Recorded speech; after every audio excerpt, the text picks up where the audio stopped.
Alrighty, hello everybody, welcome back to my channel. Today we're doing kind of an update video on two products that I thought were going to be really fantastic that really didn't end up impressing me long term. So these are products that I've had for both of them a couple of months now, one a little bit longer than the other just because one hasn't been out for very long, and they're both drugstore foundations, so I've got two. So foundation is pretty important to me because if it doesn't look good, why even bother? It's important to me because obviously I like to have a nice fresh base to get started with, but for so many people, it's even more important than that. It's a huge self-confidence booster because they're covering up discoloration, they're covering up acne, they're covering up scarring, and it's a really important step in makeup. I am very fortunate in the sense that I have very little scarring and I tend not to break out too often. So foundation is more of just something to kind of make, because I do have redness in my skin, so kind of a fresh neutral base to put everything else on top of versus my natural skin tone, which can be a little splotchy, especially on my face. So I feel like because of that, foundation is put through the ringer a little bit more for me, because in order for a foundation to meet my standards, it not only has to have great coverage and great staying power and match my skin, but it's also got to withstand the test of time. So these two products I feel like were really fantastic for me when I first put them on, and when I first got them. I really enjoyed them. I think I did a video on both of these, to be perfectly honest with you, and I really enjoyed them, but I don't know if it's a matter of they've gotten a little bit older. And when I say older, mind you, these foundations are both less than 3 months old, I'd say. One of them I got in October, and honestly, I think I got both of them in October. So yeah, both of them are less than 3 months old. So they're not old, they're not expired, it's not anything like that. And I make sure to seal them tight every time. I feel like what I've been getting out of them here recently differs from what I got out of them initially. So without further ado, let's talk about them.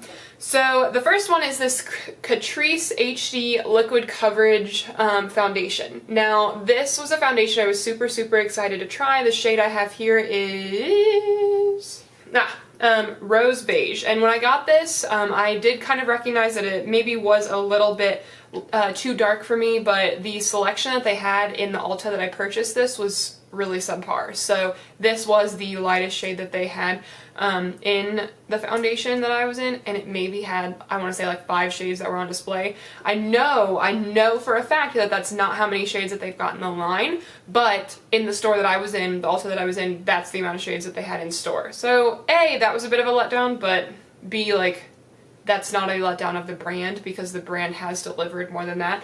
Let's talk about that. I don't know actually how many shades they do have in this HD Liquid Coverage foundation. My Ulta, for whatever reason, is saying that there are 4 options, ranging from light beige to warm beige.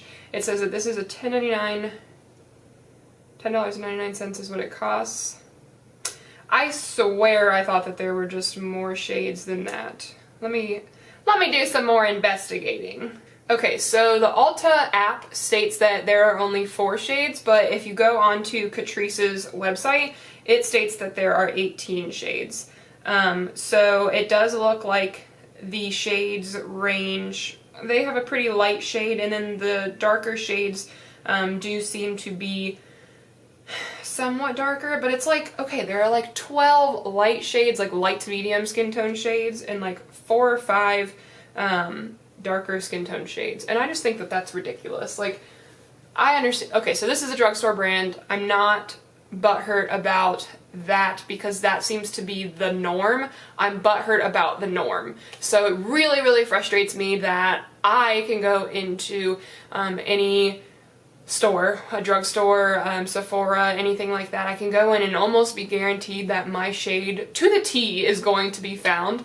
It really frustrates me that people with different skin tones, darker skin tones, they're not always able to say the same. That's super frustrating to me, and I think that's something that the beauty industry really needs to get its shenanigans together with, because there's absolutely no excuse for that in this day and age, and there's no excuse in my opinion. So that's really frustrating. That's a little bit of a rant. But alas, apparently Ulta only has 4 shades of this, which is absolutely atrocious. Ulta needs to get its shenanigans together in that respect, especially if they're coming out with, or if they have 18 shades, for them to only carry not even a third of the brand. What are you doing? Anywho, so this is the foundation from Catrice, and the foundation, the other one is the Makeup Revolution Conceal and Define Full Coverage Foundation. Now this is the one that has the crazy doe foot applicator that's like the size of a finger. But both of these have the same problem for me. And you guys know, I loved the Conceal and Define Concealer, but for some reason, both of these have the exact same issue with me. And the issue is, I will put them on and they will look flawless, phenomenal. Seriously, I could not say better things. This was my favorite foundation for a really long time. I was mixing this because, like I said, it is a little dark for me with this Wet n Wild foundation. I was able to get away with this for like the first month I had it, and then I was just like, all right, I kind of look like a snowman with an orange face, and I'm not okay with it. So I was mixing these two because this Wet n Wild foundation is a little bit light for me, so they really paired together well. And I love this Wet n Wild foundation. I've never had an issue with this. But this foundation, what it does, these foundations, what they do is I will put them on, they'll look fantastic. 2 hours later, I will go to the bathroom and I will see, like right here where my bronzer is on both sides, insane discoloration, insane oxidation, and it looks horrendous. It essentially looks like I tried to bronze and then I was like, here, to a 5-year-old and was like, go crazy! Because I look like an idiot. Legitimately, one day last week, I think I was in meetings all day, or I don't know, I wasn't able to go to the bathroom all morning essentially, so I go to the bathroom at one point and I look at myself and I'm like, why didn't nobody tell me? Because I mean, my skin just looked horrendous. I mean, a normal day for me, like this is pretty decent skin. I'm a little extra highlighted today because I've got the Cover FX glitter drops on. But like a normal day for me is bronzed, but not splotchy. And it didn't matter what bronzer I was using because, so backstory, I did not think it was these at first because I was so convinced that these foundations were the bee's knees. I was like, okay, it's the bronzer. Do I need to wash my brushes? Like, is it the primer? Like, what could it possibly have been? And it took me several times of wearing these and realizing that I'd tried different bronzers, I'd tried different primers, I'd even tried different moisturizers and different brushes. It was these. And that's a super big letdown.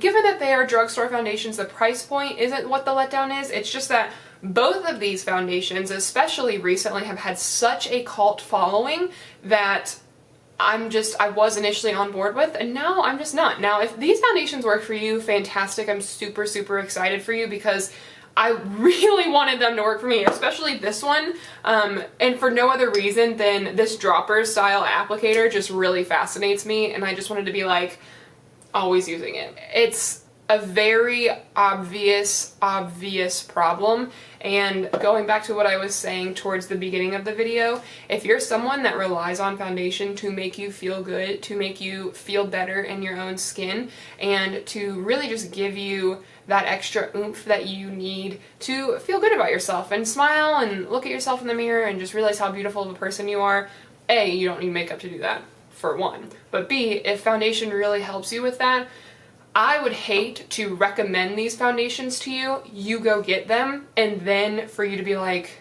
it makes me splotchy, like what am I doing wrong, like, and think that it was user error. So that's just me. These foundations did not work for me. The thing is, to me though, even if a foundation is too dark for you, it should not oxidize to that extent. If a foundation is too dark for you, it should just look like still a base that's too dark. It looks like a bad tan on your face. So it shouldn't look splotchy or discolored or anything like that, because that's not a shade thing. That's a formula thing. This guy's $12. This guy's $11. There are foundations in that price range that I know are better. Here are a couple. The Wet n Wild one. This foundation is amazing. This is another foundation that doesn't have a fantastic shade range, but this foundation is seriously fantastic. I actually just heard today that Wet n Wild is coming out with a foundation stick. Super excited about that, but this foundation is fantastic and it's cheaper than both of those. This NYX Can't Stop Won't Stop, can't say enough good things about it, and this Revlon foundation, full coverage foundation, is also fantastic. So all three of those are either comparable price-wise or cheaper price-wise than these two foundations. So to be honest with you, I just wouldn't recommend them. Like I said, I think I did videos. I know I did videos and I've mentioned them in the past, but I just really wanted to I just really wanted to jump on here and let you guys know that they didn't end up working out for me, because I think I've said this before too. If I initially like a product and then I end up hating it and you guys only believe I like it, now that's what you guys are thinking, that wow, that product is fantastic and amazing and wonderful and I should go try it, and it's like, well, I changed my mind, but I didn't tell you. And I don't feel like that is fair of me. I don't think I'm doing my job as a YouTuber, as someone that likes to review products. I don't think I'm doing my job well if I'm not telling you when a product just doesn't work out. So I wanted to hop on here and give you guys that update. I hope you guys enjoyed this video. If you did, make sure to give it a thumbs up and subscribe before you leave to stay up to date on all of my latest content, and I will see you guys next time.